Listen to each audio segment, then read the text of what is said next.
Bonjour à tous les amis, j'espère que vous allez bien. Bienvenue dans ce LNDJ du mardi 26 juillet. Donc on est la veille de la décision de la Fed, donc qui sera demain soir à 8h et 8h30 pour la conférence de presse. Donc on a un marché qui patiente, on a un marché qui attend.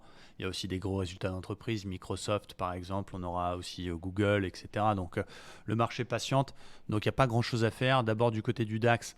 On a des toupies en daily sous la moyenne mobile 50 mais au-dessus de la 20, donc le marché est complètement en pause, il attend. Il y a cette zone de polarité ici qui bloque correspondant à 13 350 pardon.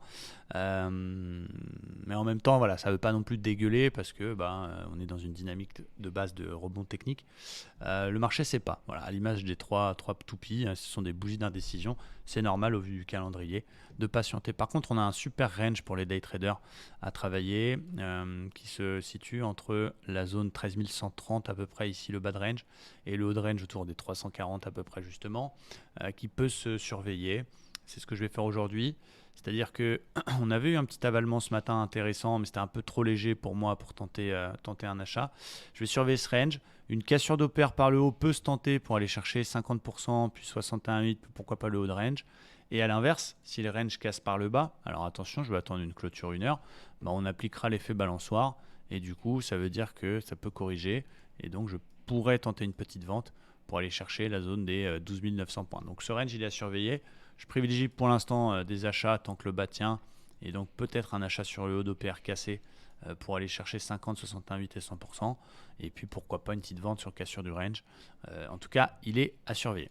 Du côté du Dow Jones, je suis très content hier. J'ai fait un achat magnifique, je voulais partager sur les réseaux. C'était une bulle à pesanteur ici. J'ai fait ma journée en 3 minutes. J'ai pris la bulle à pesanteur, je suis sorti sur le ratio de 2, terminados. C'était magnifique. Ensuite, la séance d'hier, elle était complètement chaotique. Et finalement, le marché, il est en pause, comme le DAX. Bloqué au-dessus de sa moyenne mobile 50 et 20. Donc, c'est quand même plutôt en tendance haussière court terme. Mais bloqué par le niveau des 61,8% FIBO de la vague de baisse. Donc il a tenté une fois, deux fois, trois fois de passer, mais pour l'instant il ne veut pas passer. Lui aussi, il attend la Fed et les gros résultats d'entreprise. Quel est mon plan du côté du Dow Jones? Je reste quand même dans un biais acheteur tant qu'il sera au-dessus de cet ancien plus haut, qui est une zone un petit peu de polarité, qui a été 2 fois résistance, puis plusieurs fois support. En gros, au-dessus de 31 700, je reste plutôt acheteur.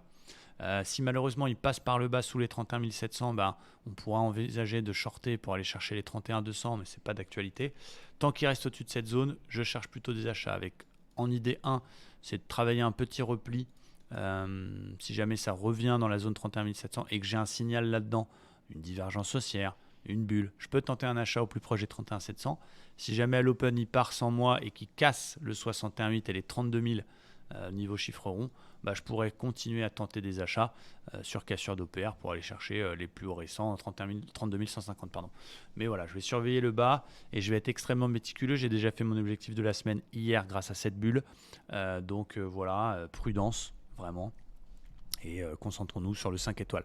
Petit bonus, c'est le Nasdaq. Le Nasdaq, j'attends tranquillement ma zone ici des 12 180 qui est une zone potentiellement polarité intéressante pour tenter un petit achat. Mais encore une fois, je reste vraiment sélectif parce qu'il y a des gros rendez-vous macro entre la Fed et les résultats des GAFA. Donc prudence les amis. Merci à tous, très bonne journée et à demain. Ciao.